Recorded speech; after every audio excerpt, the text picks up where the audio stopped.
December 7, 1941 at 1 p.m. in the quiet confines of a dental surgery in Irwin, Pennsylvania.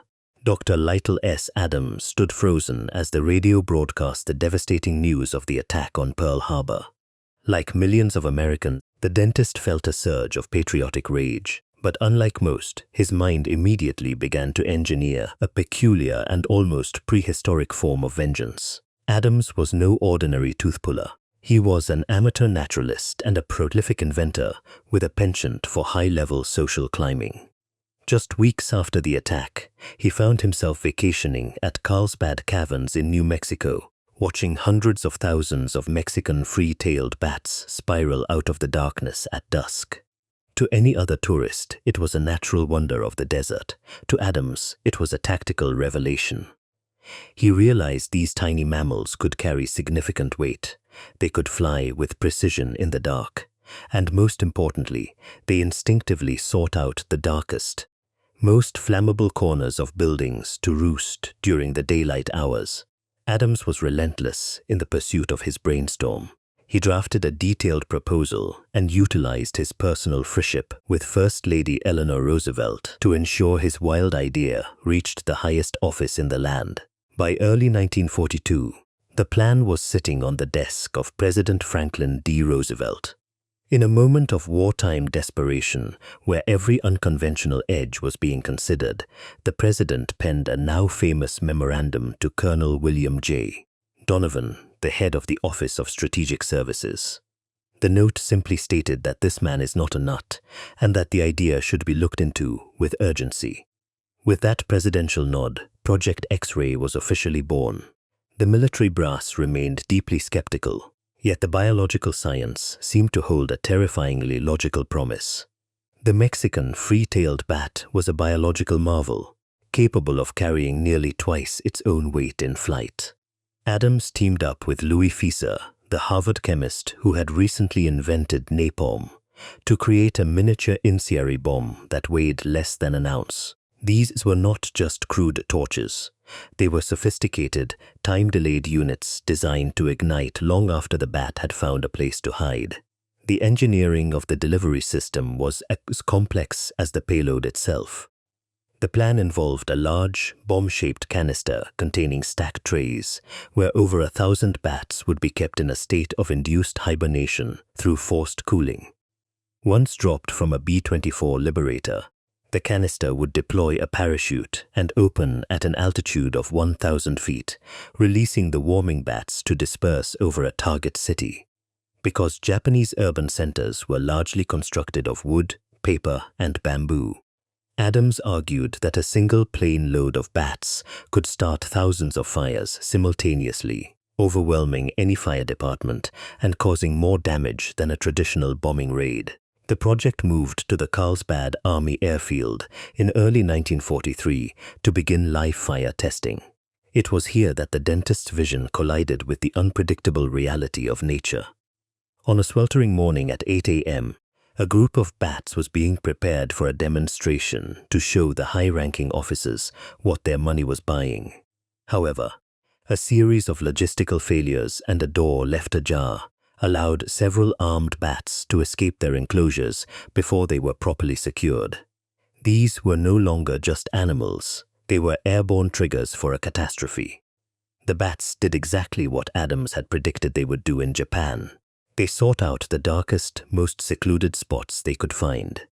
Unfortunately, those spots were the wooden barracks, the fuel storage areas, and the personal car of a high-ranking general parked under a hangar at the American base. By 10:15 a.m., the very facility meant to birth this secret weapon was engulfed in flames. The bats had proven their effectiveness beyond a shadow of a doubt, but they had chosen the wrong side of the Pacific Ocean to burn. This bizarre chapter of military history serves as a haunting reminder of the lengths to which the human mind will go when pushed to the brink by global conflict.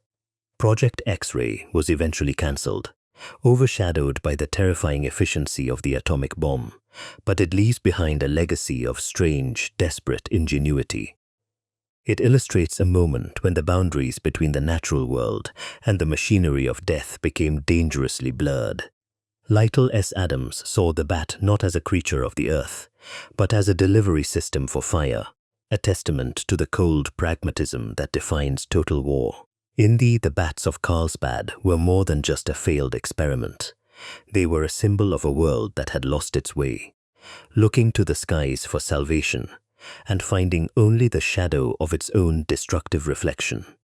We are left to wonder about the morality of drafting the innocent inhabitants of the natural world into our darkest grievances, a poignant echo of a time when even the smallest heartbeat was considered a potential fuse for the fires of war. January 12, 1942, in Washington, D.C., a single letter landed on the desk of President Franklin D.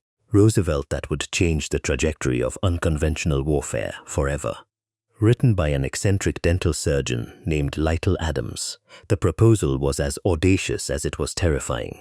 Adams, a fry of First Lady Eleanor Roosevelt, suggested that the United States could cripple the Japanese war machine by harnessing the natural instincts of the Mexican free-tailed bat. To many, it sounded like the fever dream of a madman. But in the wake of the devastation at Pearl Harbor, the American leadership was desperate for any advantage that could turn the tide. Roosevelt, intrigued by the sheer novelty of the concept, famously scribbled a note to his advisors stating that this man is not a nut, but has ideas that might work. With the presidential seal of approval, the project was fast-tracked under the clandestine designation of Project X-Ray. However, the conceptual hurdle was only the beginning of a logistical nightmare. The military needed a weapon that could be carried by a creature weighing less than half an ounce. This required a complete redefinition of biological and chemical synergy. They turned to Louis Fieser, a Harvard chemist who was already notorious for his work on incendiaries. Fieser's task was to shrink a lethal firebomb into a package no larger than a human thumb, ensuring it was light enough to be transported without grounding the small winged pilot.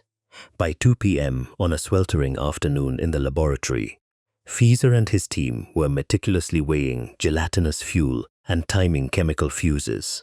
They eventually settled on a cellulose nitrate casing filled with thickened kerosene, a precursor to the jellied gasoline that would later haunt the battlefields of the Pacific.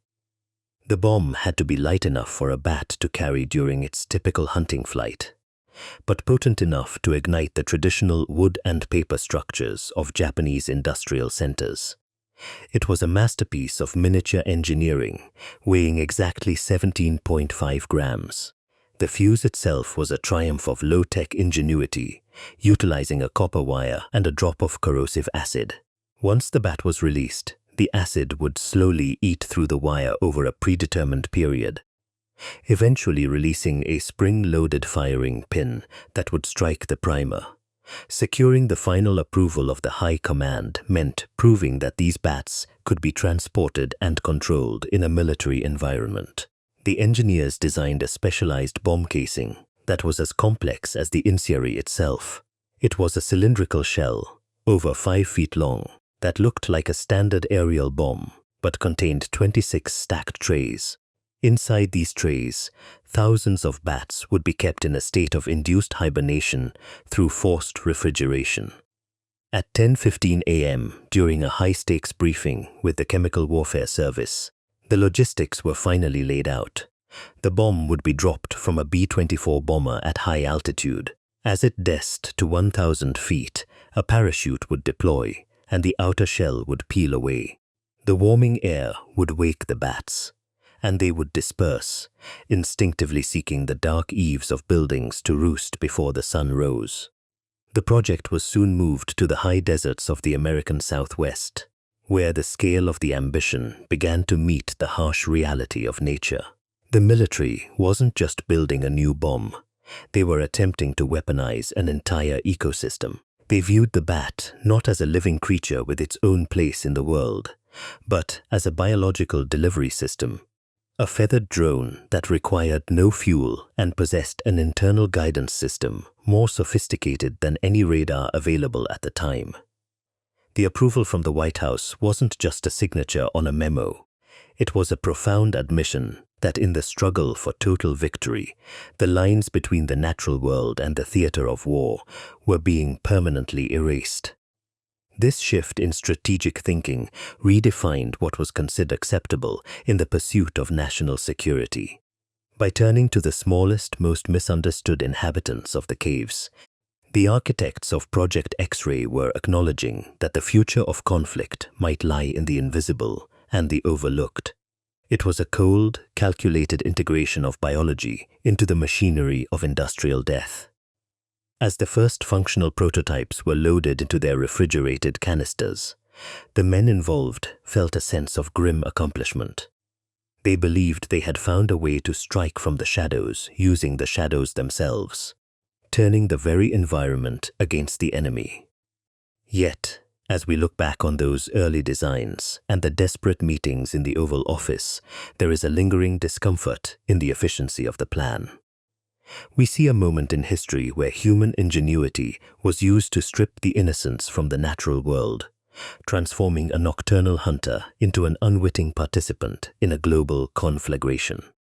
It serves as a reminder that the cost of war is not just measured in the lives of soldiers or the destruction of cities, but in the moral weight of the tools we choose to wield. The tiny bat bomb was more than just a strange experiment. It was a testament to the lengths we will go to when fear dictates our innovation, leaving a legacy that asks whether some powers are better left undisturbed in the silence of the earth. January 1943, near the rugged entrance of the Carlsbad caverns in New Mexico, a team of researchers began the strange task of turning a biological marvel into a mechanical nightmare. The Mexican free-tailed bat had been chosen for a very specific set of reasons. It was hardy, it was plentiful, and most importantly, it possessed a strength-to-weight ratio that seemed almost specifically designed for the purpose of sabotage. A single bat, weighing less than half an ounce, could fly while carrying an external load of nearly twice its own mass. This ability was the cornerstone of Project X-ray, but bridging the gap between a living animal and a reliable weapon required a level of engineering that pushed the boundaries of mid-century science. The first challenge for the engineers was storage. To transport thousands of bats across the Pacific, they had to be kept in a state where they required no food, no space to move, and no chance of accidental injury. The solution was found in the delicate chemistry of the bat's own metabolism. By cooling the bats to exactly 40 degrees Fahrenheit, the team could induce a state of forced hibernation.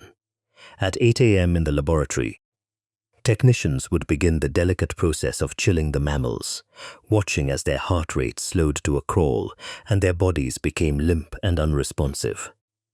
In this catatonic state, the bats could be packed into specialized trays like crates of ammunition. It was a chillingly efficient method of logistics, treating living creatures as nothing more than inert components of a larger machine. While the biologist perfected the cooling process, Dr. Louis Fieser, the chemist who had recently invented napalm, was tasked with creating the payload. He developed a small 17-gram incendiary device housed in a light nitrocellulose casing. Inside was a thickened kerosene gel designed to burn with a fierce clinging heat that could consume a structure in minutes. The problem was how to attach this fire to a bat without hindering its flight. The engineering team eventually settled on a primitive but effective solution involving a simple piece of surgical string and a safety pin. This allowed the bomb to be clipped to the loose skin on the bat's chest. It was designed so that once the bat landed and began to gnaw at the annoying weight, it would eventually free itself, leaving the bomb behind in the dark recesses of a building while the animal flew away. The delivery system for these thousands of tiny saboteurs was the Project X-ray casing. It was a massive 5-foot-long cylinder that looked like any other aerial bomb. However, its interior was a complex stack of 26 circular trays made of perforated sheet metal. Each tray acted as a communal bedroom for approximately 40 hibernating bats. This meant a single casing held over 1,000 individual units of destruction. The deployment was a mechanical symphony governed by physics and barometric pressure. When the bomb was dropped from a plane, a parachute would deploy at 5,000 feet to slow its descent. At an altitude of 1,000 feet, a barometric fuse would trigger the outer shell to break away. As the shell fell, the trays would slide down a central cable and fan out like an accordion. This sudden exposure to the warmer air at lower altitudes, combined with the jarring motion of the fall, would wake the bats from their artificial slumber. By the time the trays reached 500 feet, the bats would be fully conscious, their wings flapping as they sought refuge from the bright light of the day. The timing was critical. The goal was to release them at 3 a.m. or 4 a.m., giving the bats just enough time to find hiding spots in the eaves, attics, and rafters of the target city before the sun rose. Inside each tiny incendiary device was a chemical time fuse. A copper wire was held under tension, slowly being eaten away by a corrosive chloride solution. The thickness of the wire determined the delay. Once the wire snapped, a firing pin would strike a primer, igniting the napalm. It was a weapon of incredible psychological and physical terror, designed to start thousands of fires simultaneously in the most inaccessible parts of a city. The engineering of the bat bomb represents one of the most surreal chapters in the history of warfare. It was a project that required the collaboration of biologists, chemists, and ballistics experts to weaponize the very instincts of nature. We look back at these complex trays and chilled transport trucks and see the terrifying ingenuity of a species at war. It is a reminder that when we are driven by the necessity of survival, we are capable of looking at the natural world not for its beauty or its balance, but as a collection of parts to be repurposed for destruction. The bat bomb was never used in combat, but its legacy remains as a poignant meditation on the cost of innovation. It asks us to consider the morality of our inventions and the deep, unsettling reality that even the smallest, most innocent life can be transformed into a vessel of fire if we are desperate enough to light the match. May 15, 1943, at Carlsbad Army Airfield in New Mexico, the morning sun was just beginning to bake the desert floor when a routine test of Project X-ray spiraled into a localized inferno. This was supposed to be the moment of triumph for Dr. Lytle Adams and his team of researchers, who had spent months perfecting a weapon that sounded more like a fever dream than a military strategy. The plan involved a bomb filled with thousands of Mexican free-tailed bats, each equipped with a tiny incendiary device. The theory was that these canisters would be dropped from high altitudes, allowing the bats to disperse and roost in the wooden structures of Japanese cities, where timed fuses would eventually ignite and turn entire districts into inescapable firestorms. By 8 a.m. on that fateful Saturday, the airfield was a hive of activity as technicians prepared the bats for a live fire demonstration. The process was incredibly delicate. To keep the bats manageable and prevent them from flying away during the arming phase, they were placed in a state of artificial hibernation by being chilled in a refrigerator. While the bats were dormant, the team would meticulously glue small, surgical-grade napalm canisters to their chests. It was a race against the biological clock. If the bats warmed up too quickly, they would become active and uncooperative. On this particular morning, a series of logistical delays and technical hiccups pushed the testing schedule back significantly. By 10 a.m., several batchats of bats had already begun to shake off their lethargy, their tiny hearts beating faster as they sensed the rising temperature of the New Mexico desert. The catastrophe began with a simple lapse in protocol. A group of bats had been removed from their cooling units, but were not yet secured inside the specialized drop canisters. As the heat intensified, these bats regained their full mobility and realized they were no longer in the dark safety of a cave or a refrigerated box. They did what any startled animal would do. They took flight. Dozens of bats, each carrying a lethal payload of napalm and a ticking chemical fuse, swarmed into the air before anyone could react. The handlers could only watch in stunned silence as their secret weapons scattered across the airfield, seeking out the darkest, most sheltered places they could find to hide from the blinding sun. By 11:30 a.m., The first of the chemical fuses reached its breaking point.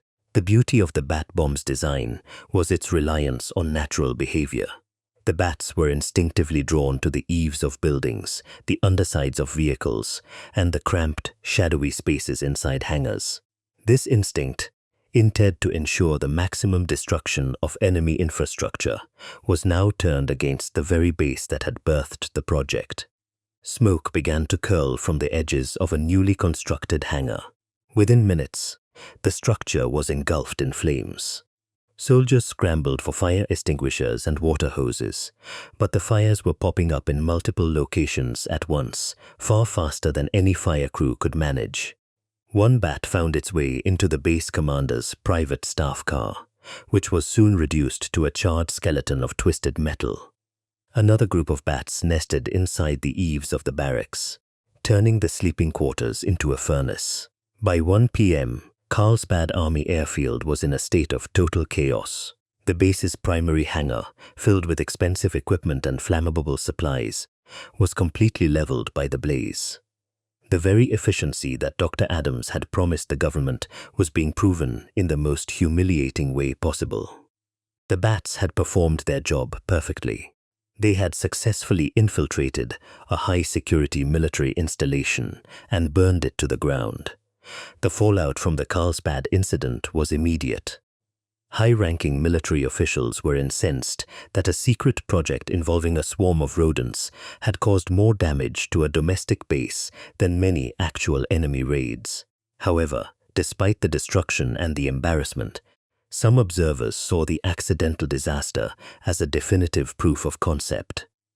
The bats had done exactly what they were designed to do.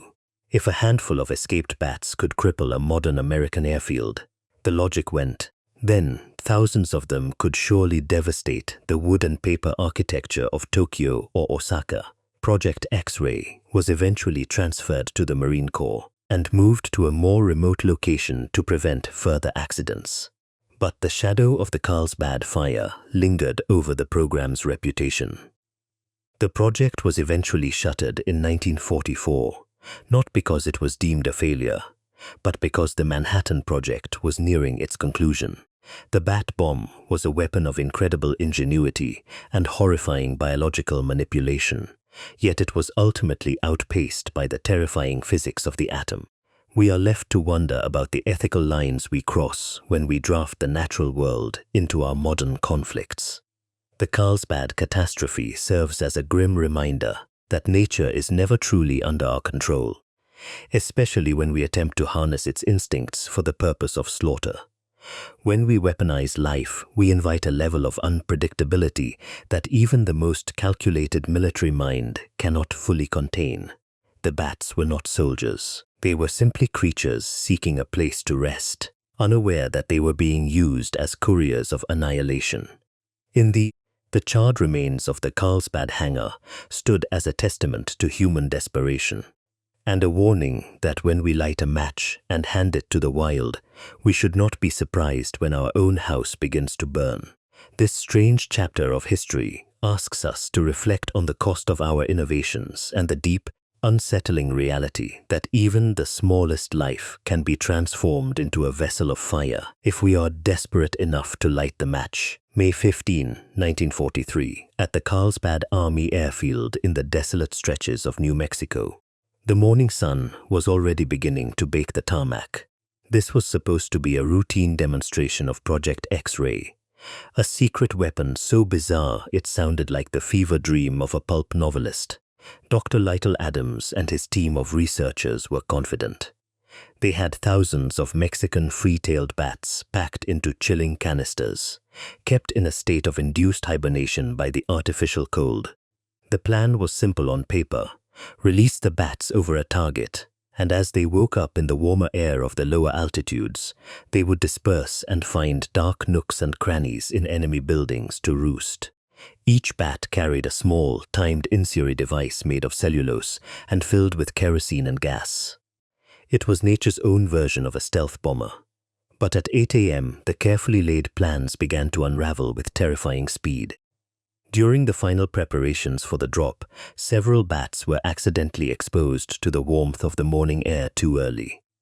They did not just wake up, they took flight, still carrying their lethal payloads which had already been armed.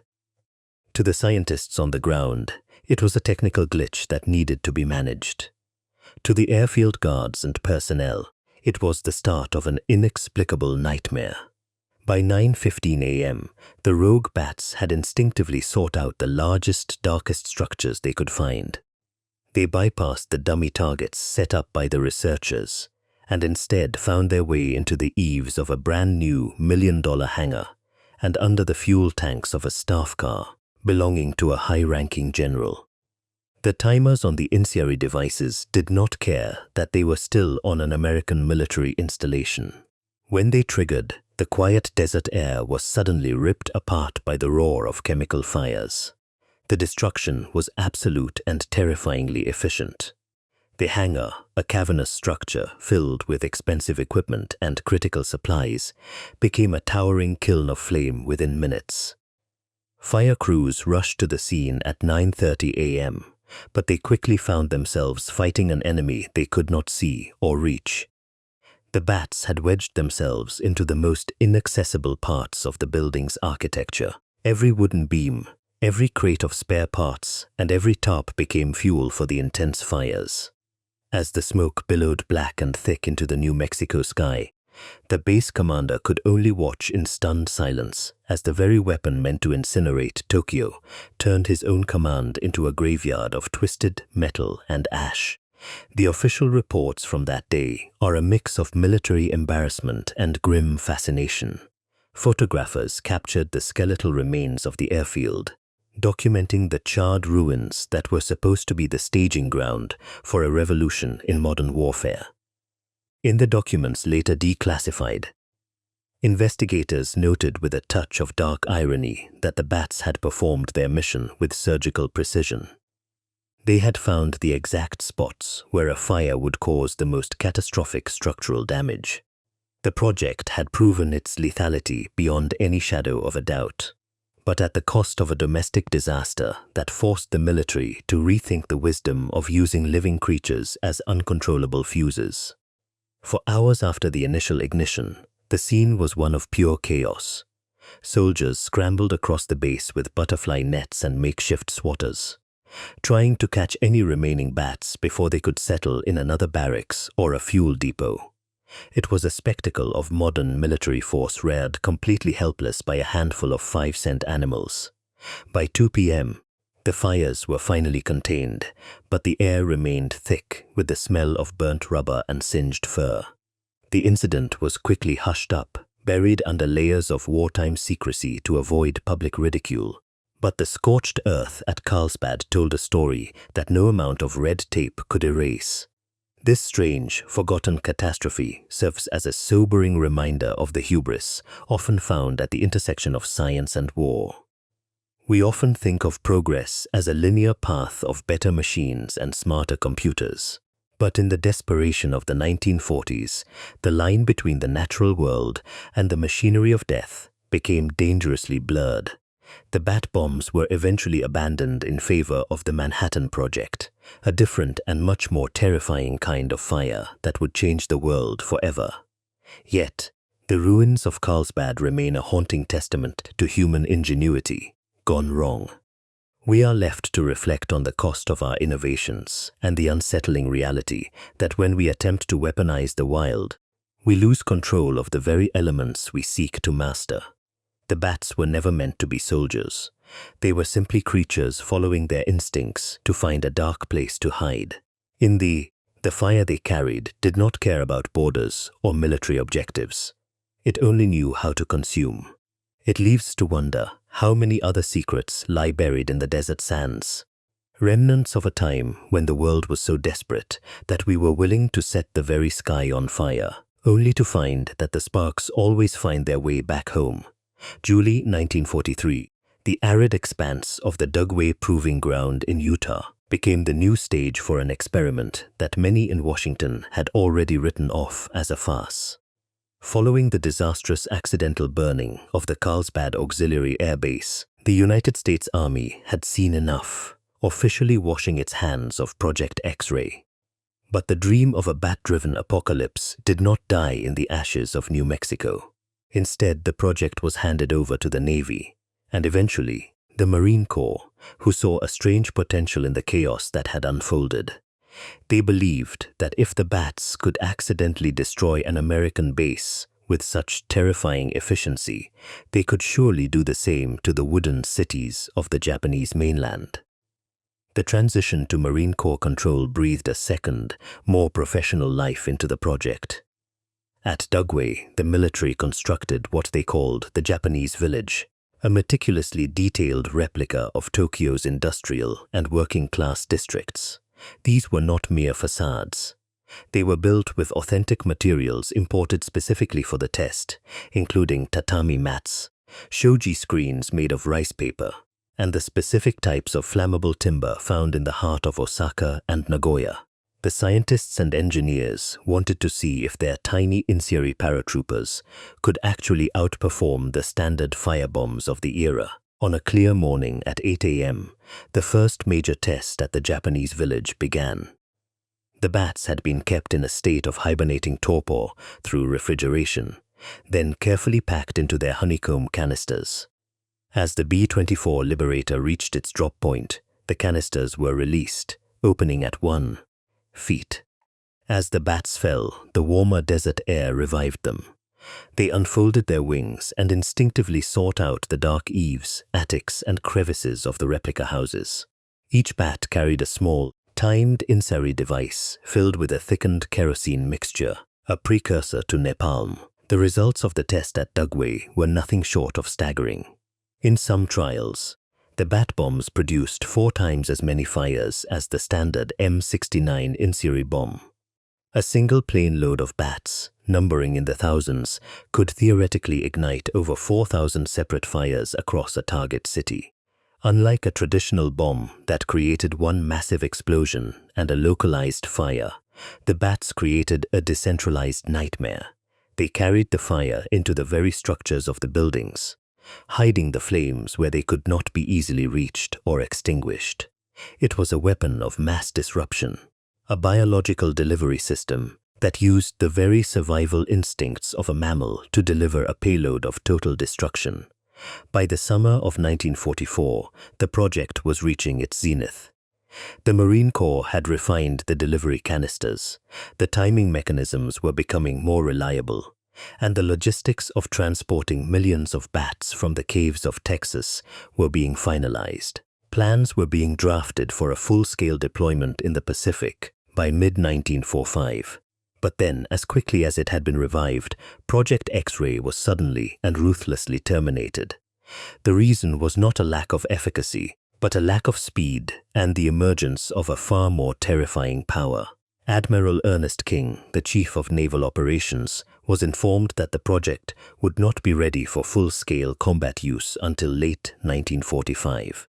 In the shadowy halls of Los Alamos and the Pentagon, another project was nearing its terrifying completion. The Manhattan Project was moving at a pace that overshadowed every other experimental weapon in the American arsenal. The military command realized they did not need thousands of bats to burn a city if they could achieve the same result with a single flash of light and a mushroom cloud. After an expenditure of $2 million, a massive sum at the time, Project X-ray was shelved forever. The cancellation of Project X-ray remains one of the great what-ifs of the Second World War. There is a haunting quality to the legacy of the bat bomb, a reminder of a period where human desperation pushed the boundaries of the ethical and the rational. We often view the history of warfare as a linear progression of metal, gunpowder, and digital code, yet here was a moment where we reached back into the natural world to find a more efficient way to kill. The bats were never meant to be soldiers, yet they were drafted into a conflict they could never understand, their very nature weaponized against the civilization that shared their world. The project stands as a testament to the terrifying creativity of the human mind when backed against a wall. It forces us to confront the reality that nature is never truly a tool. It is a force we attempt to harness at our own peril. The scorched earth of the Utah desert eventually healed, and the replica villages were dismantled, but the memory of the fire-bearing bats serves as a silent vigil to the lengths a nation will go to ensure its survival. In the bats were spared from becoming the instruments of a city's demise, leaving us with a story that feels more like a fever dream than a military operation. It is a fleeting shadow of a war that almost took flight on the wings of the night, a reminder that the most dangerous weapons are often the ones that reflect our own ingenuity back at us in the dark. August 6, 1945, in the quiet morning light over Hiroshima, the world witnessed a power that made the chaotic experiments of the previous 4 years seem like the flickering of a match in a hurricane. For years, the United States had poured its ingenuity into the strange and the macabre, seeking any edge that might bring the Pacific Theater to a close. Among those secrets was Project X-Ray, a plan so audacious and bizarre that it often felt more like a myth than a military operation. But as the mushroom cloud rose over Japan, the fate of the fire-bearing bats was sealed, relegated to the dusty archives of history as a footnote in the shadow of the atomic age. The official of the program had actually come much earlier, signaled by a memorandum that landed on a desk at 11 a.m. on a quiet Tuesday in the spring of 1944. By then, the military had spent $2 million and countless hours trying to perfect a weapon that relied on the instincts of a flying mammal. They had built mock Japanese villages in the Utah desert and watched them burn with terrifying efficiency. They had seen their own airfields go up in flames when the bats decided to roost in American hangars instead of enemy targets. Yet, despite the proven lethality of the bat bomb, the High Command chose the cold, calculated precision of physics over the unpredictable nature of biology. The atomic bomb was predictable, it was singular, and it was devastating in a way that required no cooperation from the animal kingdom. There is a profound ethical morass that we must navigate when we look back at the bat bomb. It represents a moment in history where the lines between the human world and the natural world were blurred for the sake of total war. We took thousands of Mexican free-tailed bats, creatures that play a vital role in our ecosystem, and drafted them into a conflict they could never comprehend. We forced them into a state of artificial hibernation, strapped incendiary devices to their chests, and prepared to drop them from the sky to serve as living fuses. It was a weaponization of life itself, a testament to the desperation that war breeds. If the project had gone forward, hundreds of thousands of animals would have perished in a firestorm of our making, inadvertently incinerating entire cities from the inside out as they instinctively sought shelter in the eaves of civilian homes. Louis Fieser, the chemist who invented napalm and helped design the bat bombs, remained convinced until his death that the bats would have been more effective than the atomic bomb. He argued that the bats would have caused more widespread damage with fewer American casualties, and perhaps even fewer Japanese deaths by focusing the destruction on flammable infrastructure rather than the sheer concussive force of a nuclear blast. But this utilitarian calculation ignores the spiritual and moral cost of such a weapon.